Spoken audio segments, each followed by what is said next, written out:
सुगंधा और उसकी सास कांता के बीच एक अजीब सी जंग रहती थी। ये जंग थी किचन में कौन ज्यादा अच्छा काम करेगा और घर के सदस्यों के दिल जीतेगा। और उनकी इस जंग में हमेशा कुर्बान होते थे उनके दोनों पति। कैसे? आइए देखते हैं इस किचन पॉलिटिक्स की कहानी में। एक दिन किचन में, माँ जी, आज मैं बना रही हूँ मेथी की सब्जी। इस खाने से घर वालों के पेट की सारी समस्या खत्म हो जाएगी।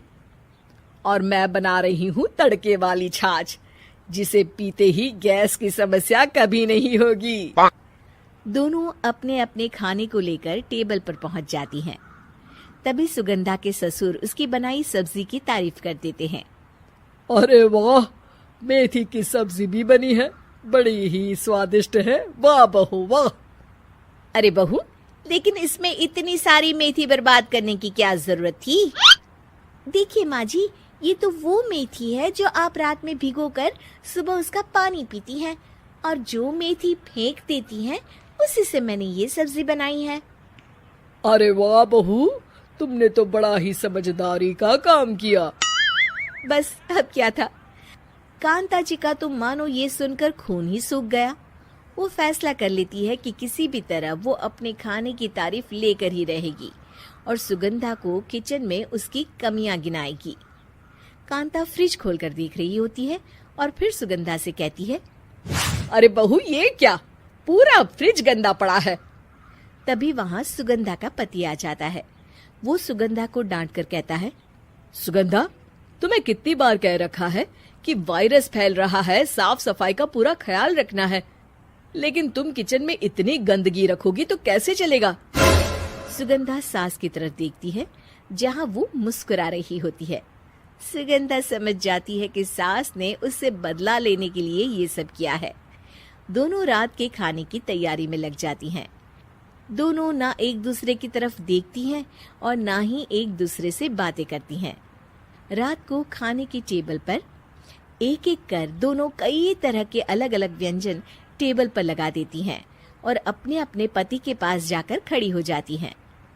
अरे खाइए जी खाइए, मैंने बड़ी मेहनत से बनाया है। प्लेट में वो खाना डालती हैं। सुगंधा भी दोनों की प्लेट में खाना डालते हुए कहती है, बड़ी ही मेहनत लगी है इस खाने को बनाने में। हाँ, दोनों को ना चाहते हुए भी सारा खाना खाना पड़ता है। कहीं दही तो कहीं मलाई तो कहीं मसाला। और इन सब के बाद दोनों बड़ी ही मुश्किल से अपने कमरे में सोने जाते हैं। लेकिन अगली सुबह सुगंधा का पति चिल्ला रहा होता है, हाय रे, हाय मेरा तो पेट खराब हो गया, हाय माँ बहुत दर्द हो रहा है। तो वहीं कांता के कमरे से भी कुछ ऐसी ही आवाज आने लगती है। हे भगवान, इस सास बहू की लड़ाई हमारी जान लेकर रहेगी। जाओ कोई डॉक्टर को बुला कर लाओ।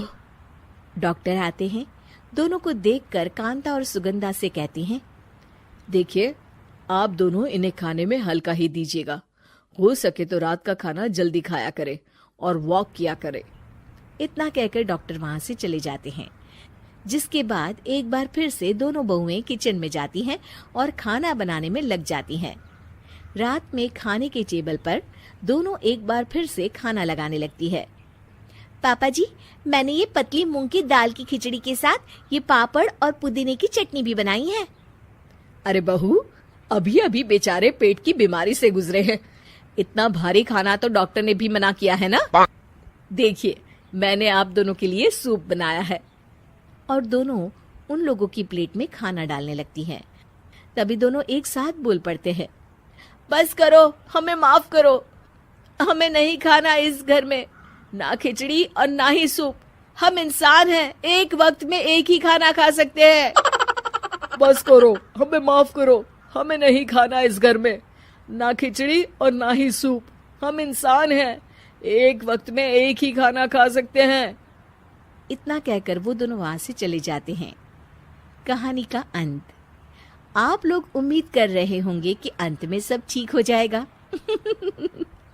नहीं जनाब, अगर सास बहू के बीच सब ठीक हो जाए तो आप ये सीरीज देखे ही क्यों?